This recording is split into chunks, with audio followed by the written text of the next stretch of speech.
देखो अपन ने गुड कल इवनिंग सर। पहला चैप्टर कंप्लीट कर सर लिया था। ठीक है, अपनी 4 क्लास हो गई थी, फर्स्ट सेकंड थर्ड फोर्थ, उनमें 4 क्लासों में अपन ने पहला चैप्टर कंप्लीट कर लिया था। हाँ शालिनी, अभी मैं आपसे पूछूंगा जो भी आपका डाउट है। तो अपन अब करेंगे क्वेश्चन, जो पहले चैप्टर के जो इंपॉर्टेंट क्वेश्चन है ना चैप्टर वाइज, वो अपन करेंगे। हाँ शालिनी, अब बोलो क्या क्वेश्चन है आपका, जो भी है बता सकते हो आप आराम से। सर वो अ, सर वो 12 तारीख से सर हम क्लास नहीं कर पाए थे। ओके,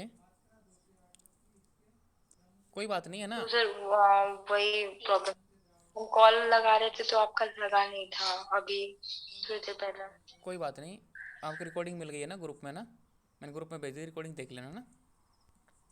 जी सर, कुछ पूछना था। फोन करके आपसे पूछ लेंगे, आपका कॉल नहीं लग रहा था। कोई बात नहीं, मैंने वो क्या सिम ऑफ कर दी उस समय, दूसरी सिम से मैं क्लास लेता हूँ, डिस्टर्ब ना हो ना। जी ओके, सर। क्लास के बाद में कर लेना कॉल। प्रणाम सर। जी अध्याय सर। प्रथम महत्वपूर्ण प्रणाम प्रश्न, सर। Important question. अब देखो जो भी बातें हैं अपन करेंगे बाद में, अभी क्लास स्टार्ट करते हैं। तो अध्याय प्रथम महत्वपूर्ण प्रश्न, देखो चैप्टर पूरा हो गया था, तो बच्चे आ नहीं रहे थे क्लास में। अपने ग्रुप में काफ़ी सारे बच्चे, 18-19 बच्चे हो गए, लेकिन आते क्लास 2 या 3 थे। देखेंगे 2-3 दिन अगर 10 से संख्या ऊपर हुई, मतलब आधे से भी ज़्यादा ऊपर हो गई ना संख्या, तो अपन रेगुलर क्लास करेंगे, नहीं तो फिर अपन डेली का एक चैप्टर रिकॉर्डिंग में आपको भेज दिया करूँगा। ओके, अब करेंगे अध्याय प्रथम महत्वपूर्ण प्रश्न, इंपॉर्टेंट क्वेश्चन। अब ये जो क्वेश्चन है ना, आप जो बच्चे बोलते हैं कि सर क्या इंपॉर्टेंट इंपॉर्टेंट क्या है एग्जाम की दृष्टि से जो आपको अच्छे नंबर आ जाएं, तो कल वाले कोई बच्चा पूरा नहीं पढ़ना चाहता और अपनी सेल्फ प्रैक्टिस करना चाहता है, अच्छी तरीके से समझना चाहता है, तो आप ये क्वेश्चन सोल्व कीजिए। पहले देखो पढ़ने का तरीका समझ लो। पहले अपन ने नोट्स ले लिए, उनके प्रिंट आउट करा लो। ठीक है, अभी प्रिंट आउट के लिए आपको एक एक चैप्टर मिल रहा है, तो घबराने की कोई जरूरत नहीं है, एक साथ प्रिंट आउट करा लेना लास्ट में। प्रिंट आउट करवा के जब रिवीजन की बात करो, जब प्रिंट रिवीजन करो तो कैसे करो, तो प्रिंट आउट करवा लिए। फिर लेक्चर देखना आपको, जो मैं क्लास में ले रहा हूँ ना वो रिकॉर्डिंग भेजता हूँ, वो आपको देखनी है। उसके बाद में जब पहला चैप्टर पढ़ लिया भाई, अब देखो एक तो वीडियो से देख लिया, फिर वीडियो को हटाने के बाद में एक नोट से रीडिंग लगा लो कि हाँ हाँ ठीक है समझ में आ गया। फिर ये क्वेश्चनों को सोल्व करो। ये क्वेश्चन तब सोल्व करने हैं बिना देखें। अब बिना देखे का मतलब ये है कि आपको याद हो जाना चाहिए, अब कोई क्वेश्चन पर अटक गए तो आप देख सकते हो।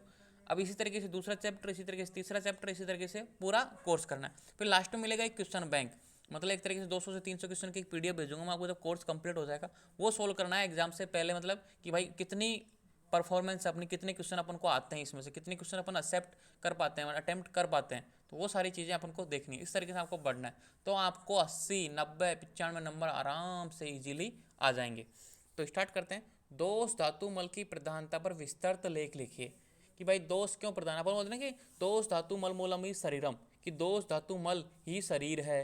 ठीक है, तो ये क्यों है, उसकी प्रधानता पर विस्तृत लेख, मतलब जो भी अपन ने पढ़ा है दोष धातु मल में वो सारा आपको यहाँ पे लिखना है।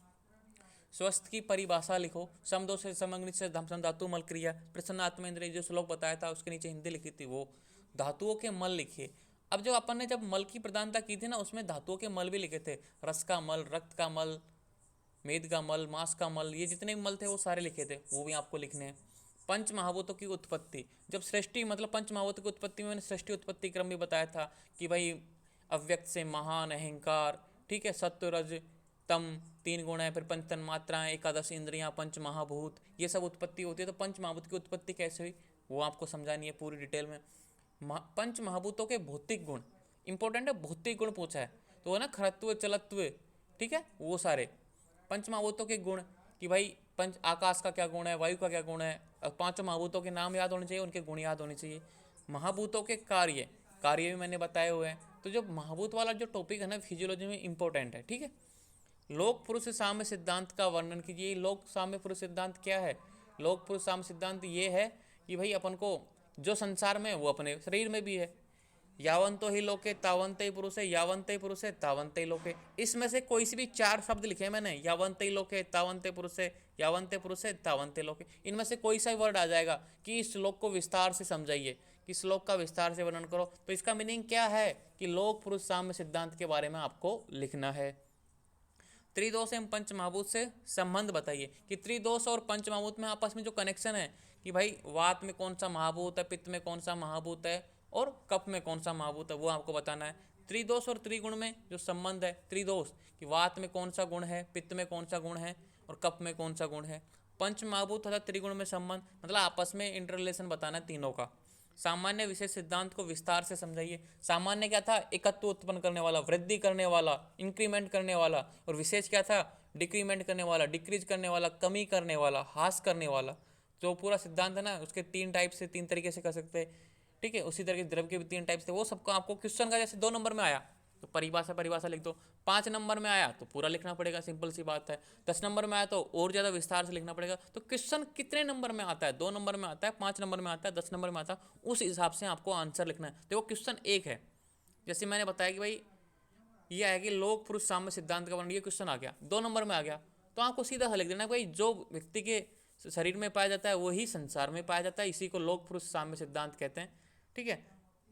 लोक पुरुष साम्य सिद्धांत ये हो गया। और यही क्वेश्चन 5 या 10 नंबर में आ जाए तो आपको डिटेल में लिखना पड़ेगा कि भाई जैसे कि अपने शरीर में आत्मा है, उधर उधर ब्रह्म है, ठीक है। जैसे अपने शरीर में अहंकार है, उसी तरीके से क्या है, इंद्र है संसार में। तो आपको ये सारी चीज़ें लिखनी पड़ेंगी डिटेल में। तो क्वेश्चनों के नंबर कितने नंबर में पूछा, 2 नंबर में पूछा, 5 नंबर में पूछा, 10 नंबर में, वो आपको याद रखना है, उस हिसाब से आपको आंसर देना। अब प्रवृत्ति रूप वस्तु को समझाइए। अब ये किस में आता है, सामान्य विशेष सिद्धांत में एक लाइन आती है लास्ट में, प्रवृत्ति रूप वस्तु। इसका मीनिंग मैंने आपको स्पेसिफिक समझाया था कि नोट डाल के, तो ये आपको लिखना है यहाँ पे।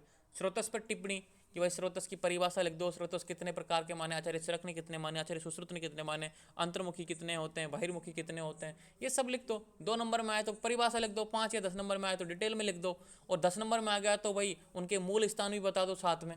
तो डिपेंड ऑन मार्क्स, कितने मार्क्स का क्वेश्चन आता है उस हिसाब से आंसर लिखना होता है। क्वेश्चन सेम है, क्वेश्चन आएगा भाई स्रोतस पर टिप्पणी लिखो, क्वेश्चन सेम है, मान लो 2 नंबर में आए तो सीधी सी परिभाषा लिख दो, 5 नंबर में आए 10 नंबर में आए तो डिटेल में लिख दो। तो हमेशा क्वेश्चन कैसा है उस हिसाब से डिपेंड मत करो, मार्क के हिसाब से आंसर करना सीखना चाहिए आपको। प्राण व उदक व अन्न व स्रोतस के आचार्य चरक और आचार्य सुश्रुत के अनुसार मूल स्थान बताइए। प्राण वह के कौन से मूल स्थान है, उदक वह के कौन से स्थान है, और अन्न वह के कौन से स्थान किसने, आचार्य चरक के अनुसार अलग याद होने चाहिए, आचार्य सुश्रुत के अनुसार अलग याद होने। तो स्पेसिफिक आपको मैंने बताई हुई है सारणी बना के, वो आपको होना चाहिए। शुक्र व मूत्र व पुरुष व स्रोतस के आचार्य चरक के अनुसार मूल स्थान बताइए। और लास्ट के 3 पूछ लिए, लास्ट में शुक्र व मूत्र व और पुरुष व। रोगों में स्रोतस का महत्व बताइए कि भाई स्रोतस का जो इंपॉर्टेंस है वो बताइए, दोषों की प्रधानता को बताइए, ठीक है।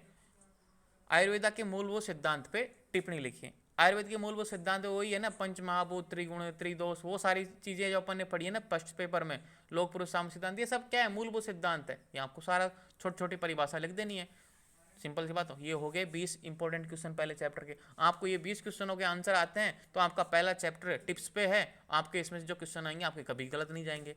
तो इस तरीके से ये पहला चैप्टर कंप्लीट होता है। अब अपन स्टार्ट करेंगे दूसरा चैप्टर।